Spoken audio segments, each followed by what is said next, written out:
Dan saudara, kita mau sama-sama belajar hari ini. Saya percaya Yesus itu mati bukan hanya sekedar mati, dan ketika dia bangkit ada sesuatu yang luar biasa pastinya juga bagi hidup kita. Mari kita sama-sama buka dalam Roma pasal yang kelima. Roma pasal yang kelima. Iya, kalau saudara semua sudah dapat ya. Yang di rumah juga hari ini boleh buka Alkitab kita. Roma pasal 5 mulai ayat yang pertama. Di sana judulnya adalah hasil pembenaran ya. Kenapa Yesus mati untuk saudara dan saya? Supaya kita ini dibenarkan. Bukan karena kekuatan kita, bukan karena kuat dan gagah kita, tapi semua karena anugerah. Dan ada hasil dari pengorbanan Kristus bagi hidup kita.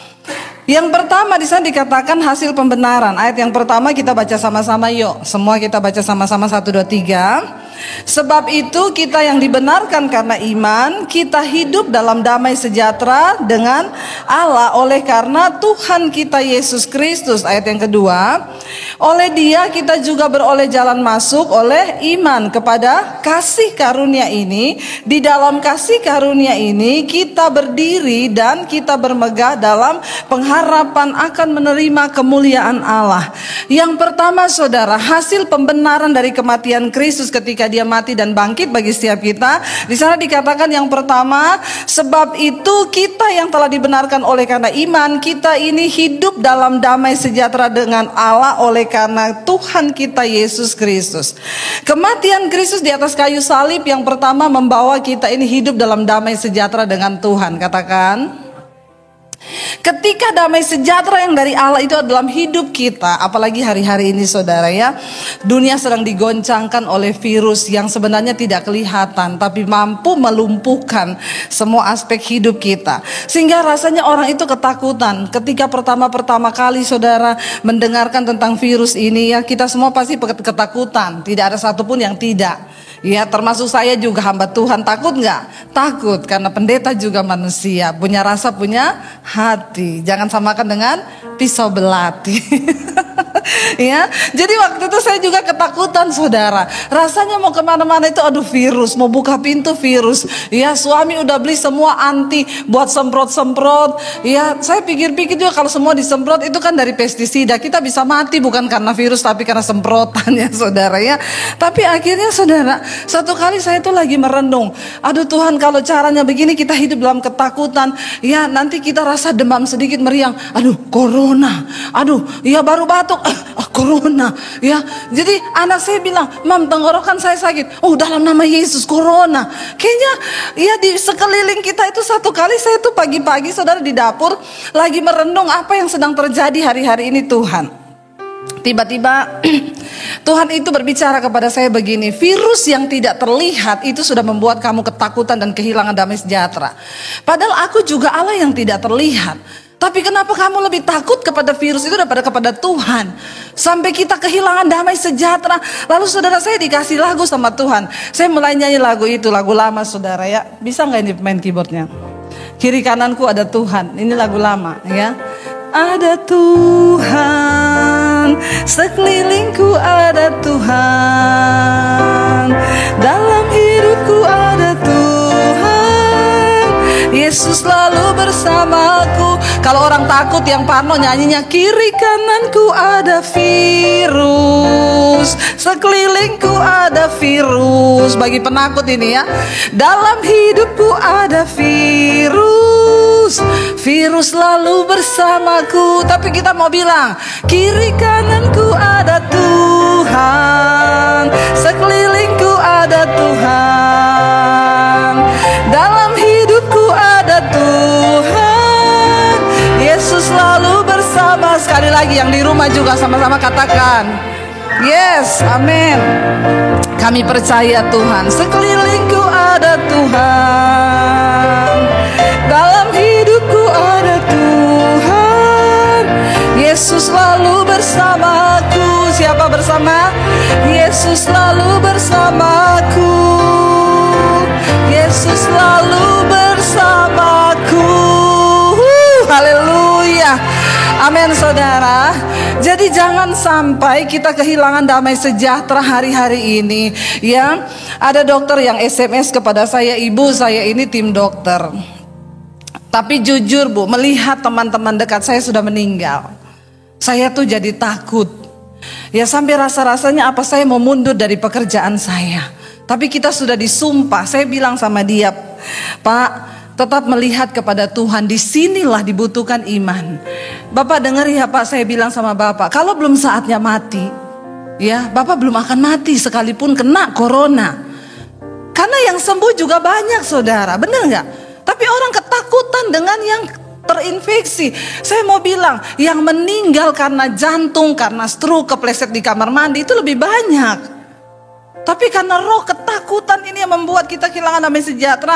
Lalu saya bilang sama dokter itu, sebaliknya Pak, kalau sudah waktunya mati, Bapak diam di rumah aja, juga mati. Lagi tidur juga mati. Ya, jadi Bapak pakai aja itu perkatakan. Dia langsung bilang gini, yes Bu, terima kasih Bu. Jawabannya cuma simpel tapi benar-benar mengena. Iya Pak, disinilah kita taruh pengharapan kita kepada Tuhan. Kalau memang sudah waktunya kita dipanggil Tuhan, berarti tugas kita sudah selesai. Tapi kalau belum selesai, maka tidak ada satupun yang bisa mengambil nyawa kita. Katakan, amin. Karena Tuhan lebih besar daripada virus, amin. Yang pertama makna kebangkitan Kristus itu apa? Kita hidup di dalam damai sejahtera. Ya, hari-hari ini orang kehilangan damai sejahtera. Ya gara-gara takut mati. Mari makanya kita mempersiapkan hidup kita. Makanya saya tuh kalau selalu khotbah saudara, nggak usah tunggu ada virus. Selalu kalau khotbah saya bilang apa? Hidup manusia kita ini dengan kematian berjarak hanya beberapa detik. Jadi sekarang itu kalau dengar orang meninggal corona, ya. Enggak, berarti sudah waktunya dia meninggal. Jadi bukan tunggu kena virus. Saya mau bilang hari ini jangan kita kehilangan damai sejahtera yang sudah Yesus berikan.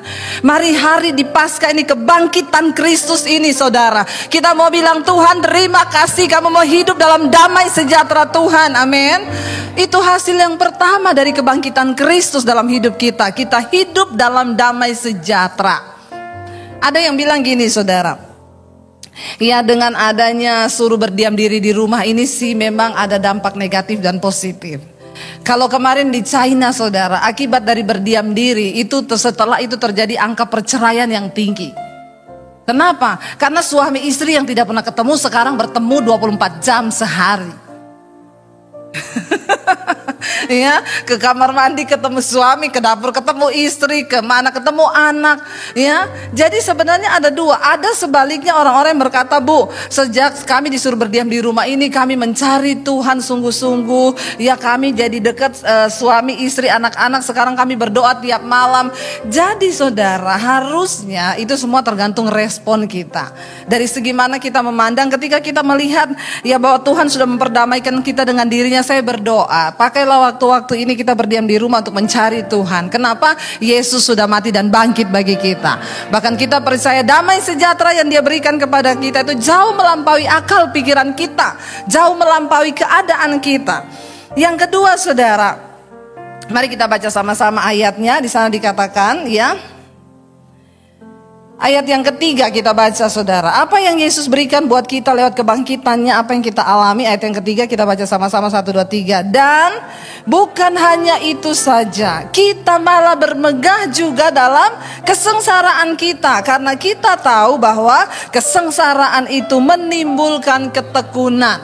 Orang yang sudah menerima Kristus dan kuasa kebangkitannya, dia malah bersuka cita bukan hanya ketika keadaan baik, tapi ketika keadaan tidak baik, di dalam kesengsaraan kita bermegah kata Tuhan.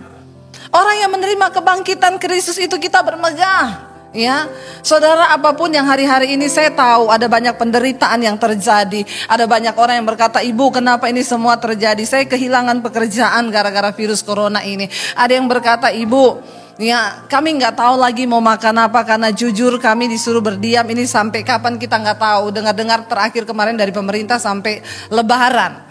Ya, ada banyak orang berkata, Ibu apa yang kami alami? Saudara percayalah hari ini Kristus sudah bangkit dari kematian.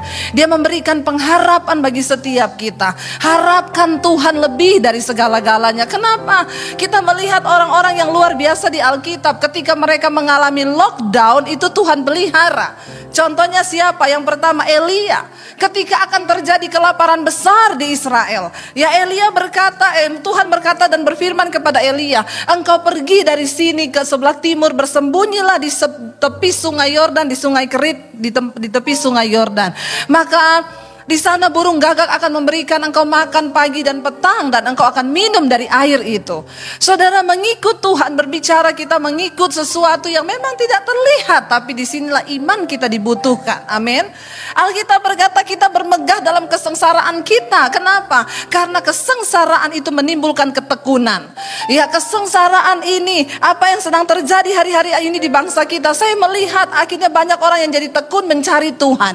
Ada yang berkata, ibu sekarang setiap malam kami mesbah doa bersama suami, istri dan anak-anak. Kami mencari Tuhan. Saya telah menerima banyak WA, banyak inbox saudara yang berkata, ibu dengan adanya virus ini saya mau bertobat. Ada banyak homoseksual, lesbian. Mereka berkata kami mau berbalik kepada jalan Tuhan. Melihat apa yang terjadi saudara, di balik semua yang terjadi, saya percaya Tuhan pegang kendali. Dan pasti mendatangkan kebaikan bagi kita, amin. Ya, Tuhan turut bekerja supaya apa? Kita tekun mencari Dia. Ketika Elia akan mengalami satu kelaparan besar di bangsa Israel, Tuhan berkata, engkau berjalan, pergi ke sebelah timur sungai Yordan, di sungai Kerit. Saudara, saya mau tanya, ketika Tuhan berbicara kepada Elia, maka aku akan perintahkan burung gagak memberikan engkau makan, masuk akal enggak? Waktu saya membaca ayat itu, saya bertanya kepada suami saya, "Say, kamu masih percaya? Kalau hari ini Tuhan berbicara kepada kita misalnya, ya kamu pergi nanti aku akan kirim burung gagak." Hello, dengan pemahaman iman kita hari ini masihkah kita percaya? Apa yang ditulis firman Tuhan bahwa burung gagak sanggup memberikan kita makan? Ada begitu banyak orang yang bahkan mungkin sudah gak bisa percaya. Saya sendiri pada waktu itu bertanya, bagaimana Tuhan bisa memberi makan lewat burung gagak? Saudara, kita tahu burung gagak itu adalah lambang atau mistik. Kuasa kegelapan itu selalu dihubungkan dengan burung gagak. Kalau orang itu lewat di depan rumah malam-malam, burung gagak bertengger lalu semua satu rumah ketakutan gak? Aduh, akan ada kematian. Siapa yang mati? Ya. Lalu kalau kita lihat burung gagak hinggap di depan rumah kita, aduh pasti ada orang kirim guna-guna. Kenapa? Karena burung gagak itu selalu dilambangkan dengan kuasa kegelapan. Tapi Tuhan berkata kepada Elia, aku akan kirim burung gagak. Kenapa Tuhan gak bilang burung merpati? Sebagai lambang kekudusan dan lambang Roh Kudus. Untuk memberikan kita pemahaman bahwa sering kali yang kita pikir bisa tolong kita, tidak akan pernah bisa menolong kita. Saudara, dengan adanya virus corona ini, beberapa orang kaya telepon saya, Bu, dulu kami kalau ada mau terjadi sesuatu dengan uang kami langsung beli tiket. Lari ke Singapura, lari kemana. Tapi dengan adanya ini Bu, rasanya uang tidak berarti lagi. Sesuatu yang kita pikir bisa tolong kita, satu saat Tuhan akan izinkan tidak akan bisa berbuat apa-apa. Supaya apa? Engkau kembali dan beriman hanya kepada Tuhan, amin. Saat seperti ini, ketika kita melihat depan mata kematian, di belakang kematian, samping kanan kiri kematian, kepada siapa kita akan menaruh harap selain kepada Tuhan kita, Allah pemegang kendali dalam hidup kita, amin. Berbahagia dalam kesengsaraan. Orang yang sudah menerima kebangkitan Kristus, dia akan berbahagia sekalipun dalam keadaan yang sengsara. Kenapa? Karena dengan iman kita akan melihat pertolongan Tuhan. Lalu Elia tanpa tanya basa-basi, tanpa ngomong ke Tuhan, Tuhan burung gagak gak salah Tuhan. Burung gagak itu sejenis burung pemakan bangkai. Dan dia kalau makan dia gak akan pernah mau berbagi dengan temennya. Tapi Tuhan pakai burung gagak untuk menyatakan kepada Elia apa yang menurutmu masuk akal. Sering kali itu tidak akan Tuhan pakai. Sebaliknya orang yang beriman kepada Tuhan, hal-hal yang tidak masuk akal akan mulai terjadi dalam hidupmu, amin. Amin saudara. Ya, di masa-masa sulit seperti ini bangkitkan imanmu dan berharaplah hanya kepada Tuhan. Maka Dia Allah, Tuhan yang sanggup turut bekerja mendatangkan kebaikan dalam hidup orang-orang yang percaya kepada Dia. Ya, percayalah Yesus sudah bangkit bagi kita. Kenapa Yesus bangkit hari ini? Karena Dia Tuhan yang bertanggung jawab atas hidup kita. Kalau Dia cuma mati dan Dia nggak bangkit, kita celaka. Jangan ikut Yesus. Tapi persoalannya Dia mati dan Dia bangkit bagi kita hari ini. Itu artinya apa? Ada masa depan bagi setiap kita yang mau percaya kepada Dia. Ada harapan, ada jaminan di dalam Kristus. Jangan pernah takut saudara. Makanya ayat ini berkata, kita malah bermegah di dalam kesengsaraan kita. Kenapa? Karena kita tahu kesengsaraan kita itu menimbulkan ketekunan. Tekunlah mencari Tuhan. Tekunlah untuk mengharapkan mujizatnya. Tekunlah untuk menantikan pribadinya. Hari-hari ini orang-orang yang sudah lama tidak mencari Tuhan, banyak yang mulai berbalik. Kita melihat hari-hari ini saudara, terjadi pertobatan massal.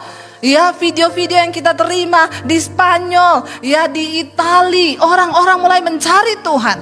Yang tadinya mereka pesta homoseksual, pesta lesbi, hari-hari ini mereka mulai berlutut dan mencari Tuhan dan bertobat kembali kepada Tuhan. Jadi saudara, seringkali kesengsaraan itu ya akan membuat kita bermegah ketika kita tahu apa maksud Tuhan di balik semuanya itu. Nah, hari ini kita sedang memperingati kebangkitan Kristus. Jangan sampai kita memperingati kebangkitan Kristus tapi kita tidak bangkit dalam iman kita. Kita terpuruk dan akhirnya kita kecewa dengan keadaan. Mari bangkit saudara. Ayat yang berikutnya berkata di sana, ayat yang keempat saudara ya. Dan ketekunan itu menimbulkan tahan uji, dan tahan uji menimbulkan pengharapan. Ya, kenapa kita bermegah dalam kesengsaraan? Karena kesengsaraan menimbulkan ketekunan, dan ketekunan menimbulkan tahan uji. Beberapa waktu yang lalu di tempat ini saya khotbah tentang goncangan. Satu saat Tuhan akan menggoncang bukan hanya langit saja, bukan hanya bumi saja, tetapi langit juga. Supaya apa? Supaya tinggal tetap satu umat yang tidak tergoncang. Selama itu masih bisa digoncang, akan tetap digoncang. Di sana dikatakan ungkapan satu kali lagi itu merujuk kepada sesuatu yang masih bisa digoncang, sampai tinggal tetap satu yang tidak bisa tergoncang. Saudara tahu hari-hari ini Tuhan izinkan begini, ini goncangan akan melihat iman orang-orang yang percaya, yang mengaku percaya kepada Tuhan. Kita harus punya iman habis-habisan dengan Tuhan. Bahkan mati pun di depan mata, aku percaya Tuhan, kematian itu adalah keuntungan bagiku. Kalau kita punya prinsip yang benar, apalagi sih yang merugikan kita? Apalagi sih yang mau kita harapkan di dunia ini? Yesus akan menjadi segala-galanya dalam hidup kita, amin. Karena kesengsaraan itu menimbulkan ketekunan. Lalu ketekunan menimbulkan tahan uji, dan tahan uji menimbulkan pengharapan. Orang-orang yang kalah bukan orang yang tidak melihat mujizat. Orang yang kalah adalah orang yang berhenti berharap. Seringkali banyak orang berhenti berharap. Melihat keadaan dia berhenti berharap. Dan orang yang berhenti berharap itu sudah kalah sebelum dia bertempur. Ya, mari kita tetap berharap, punya pengharapan di dalam Tuhan. Kenapa? Tuhan kita Tuhan yang hidup. Dia bukan Tuhan yang mati, dia Tuhan yang hidup. Dia bangkit untuk saudara dan saya. Karena itu hari ini berharaplah saudara kepada Tuhan. Carilah Tuhan, berharap kepadanya, berbalik dari jalan-jalan kita, dan mulai belajar hidup dipimpin oleh iman. Kenapa? Karena ketekunan itu menimbulkan tahan uji, dan tahan uji menimbulkan pengharapan. Kenapa kita harus berharap? Ayat yang kelima berkata begini, dan pengharapan tidak mengecewakan. Karena apa? Karena kasih Allah telah dicurahkan dalam hati kita oleh Roh Kudus yang telah dikaruniakan kepada kita. Pengharapan kita dalam Kristus itu tidak pernah mengecewakan. Karena itu jangan berharap pada manusia. Hari-hari ini ada banyak orang yang WA saya, Bu, di masa sulit ini saya punya kakak orang kaya loh, Bu. Tapi dia gak mau tolong saya, Bu. Dia gak mau bantu saya. Alkitab berkata orang yang mengandalkan manusia pasti akan kecewa. Jangan taruh pengharapanmu kepada manusia. Jangan taruh pengharapanmu kepada siapapun. Taruh pengharapan kita kepada Kristus. Amin. Taruh kepada Allah. Bahkan dia sanggup pakai burung gagak untuk memelihara hidup saudara dan saya yang terus berharap kepada dia. Ya, jangan pernah berhenti berharap saudara. Kenapa? Karena di dalam Kristus ayat ini berkata, pengharapan kita tidak mengecewakan. Ya, tetaplah berharap kepada Tuhan. Ayat yang berikutnya di sana dikatakan, ayat yang kelima tadi, kenapa saudara? Karena Roh Kudus itu telah dikaruniakan dan diberikan dalam hati kita. Saudara, pemberian terbaik yang Tuhan berikan kepada kita itu apa? Roh Kudus. Ya. Roh Kudus itu adalah pemberian terbaik, hadiah terbaik bagi hidup orang percaya. Kenapa? Karena dia roh penghibur, roh penolong. Dia roh yang membangkitkan iman kita. Roh Kudus adalah roh yang akan menuntun kita ke dalam seluruh jalan kebenaran Tuhan. Ya, kita punya Roh Kudus itu cukup. Makanya Daud berkata, jangan ambil rohmu daripadaku. Semua boleh engkau ambil, tetapi jangan mengambil rohmu daripadaku Tuhan. Orang yang hidup dipimpin oleh Roh Kudus, pengharapannya tetap ada sampai selama-lamanya. Ya, dan caranya bagaimana? Hiduplah dalam kekudusan, saudara. Kejar perkenanan Tuhan, tinggalkan dosa. Hari ini jangan lagi main-main dengan dosa. Banyak yang bertanya kepada saya, Bu, bagaimana supaya hidup saya dipenuhi Roh Kudus? Namanya juga Roh Kudus, dia suka tinggal di dalam hidup orang yang kudus. Bukan orang yang penuh rokok kudus. Makanya bertobat. Ya, mari kita tinggalkan semua yang tidak kudus supaya Roh Kudus tinggal dalam hidup kita. Kenapa? Dialah pengharapan terbaik yang sudah Tuhan berikan untuk kita. Yesus naik ke sorga, dia mati, dia bangkit, lalu dia naik ke sorga, tapi dia berikan Roh Kudusnya bagi setiap orang yang percaya kepada dia. Saya bersyukur saudara, hari-hari ini saya telah melihat banyak orang dari berbagai denominasi gereja lewat channel YouTube mulai menerima karunia Roh Kudus. Mereka orang-orang yang tadinya tidak percaya pada Roh Kudus. Mereka mulai WA saya, ibu saya menerima bahasa roh di kamar. Ibu saya mulai menerima karunia Roh Kudus. Wow, Roh Kudus bekerja bagi orang-orang yang membuka hati. Minta saudara. Ayat yang berikutnya di sana dikatakan ayat yang ke-6. Karena waktu kita masih lemah, Kristus telah mati untuk kita orang-orang durhaka. Pada waktu yang telah ditentukan oleh Allah. Kita diselamatkan bukan karena perbuatan baik, tapi karena kasih karunia. Itu pertama ketika engkau belum terima Yesus. Yesus mati bagi semua orang, bahkan orang yang berdosa sekalipun.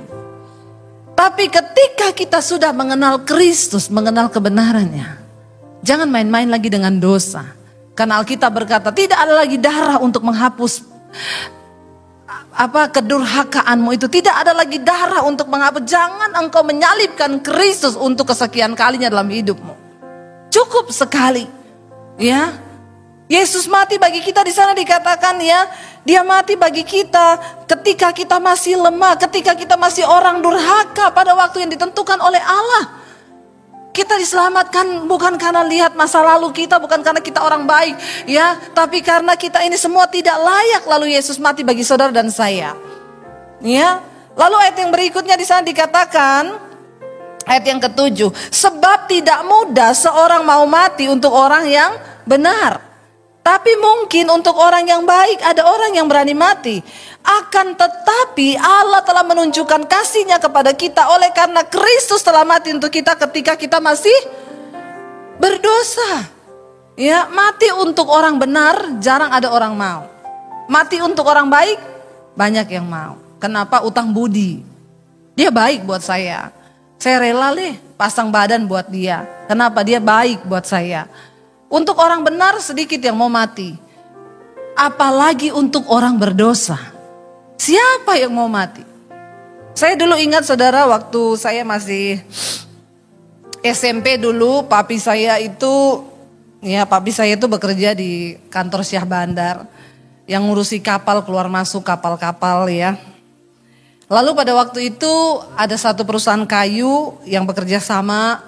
Dan ada satu bapak pengusaha dari Jakarta itu orangnya baik banget saudara.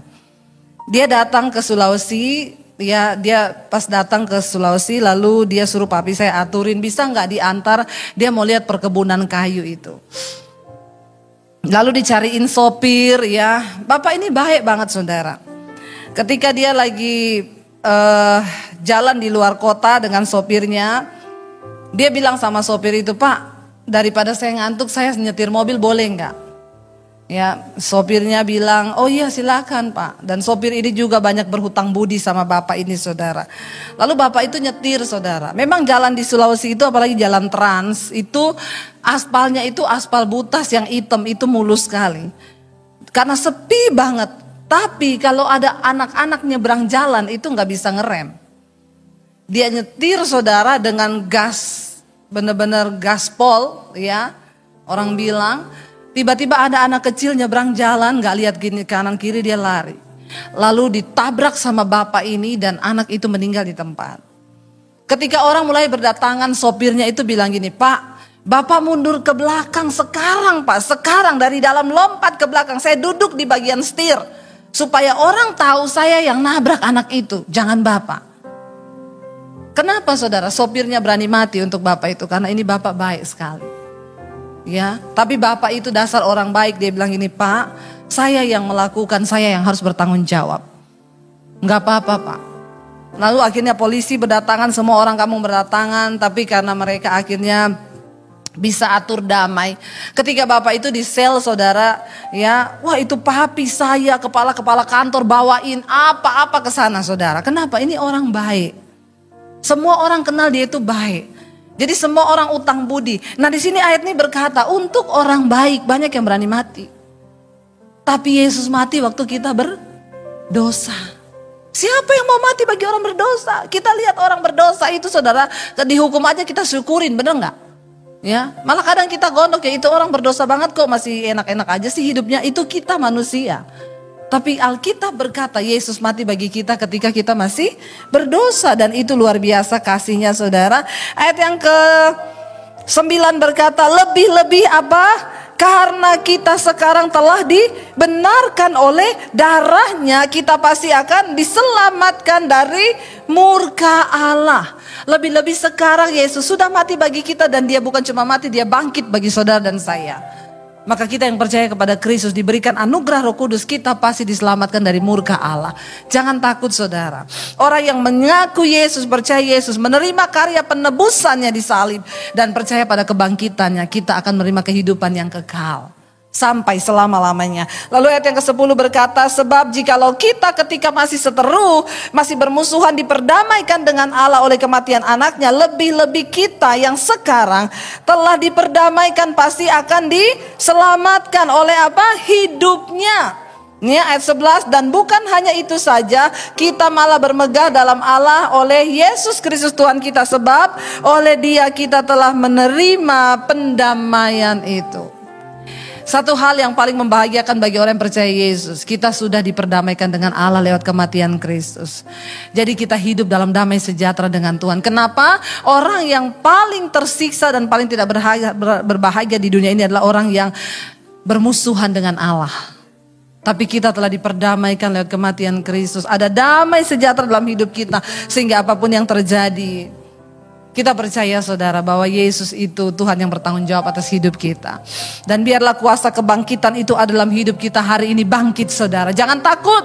Apapun keadaan di depanmu, engkau telah berkata, Yesus sudah bangkit bagiku, dan karena itu aku percaya, aku juga bangkit atas setiap keadaanku. Aku bangkit atas setiap keterpurukanku. Hari ini kami mau tetap berkata, Tuhan, kami mau percaya kepadamu. Mari kita bangkit berdiri bersama. Saya undang para imam pujian penyembahan. Karena salib-Mu kami hidup Tuhan. Karena salib-Mu ku hidup. Karena salib-Mu ku menang. Engkau yang berkuasa, sanggup untuk melakukan mujizat-Mu. Karena salib-Mu di hidupku. Kami tahu hari ini bahwa Engkau bukan Tuhan yang hanya mati bagi kami, tapi Engkau bangkit bagi kami. Engkau memberikan sebuah jaminan kepastian bagi setiap kami Tuhan. Hari ini kami tahu keadaan di sekeliling kami sedang mencekam, tapi kami hanya tetap mau melihat kepada Kristus dan kuasa kebangkitannya. Kami tahu Tuhan ada sebuah harapan yang luar biasa di dalam Engkau.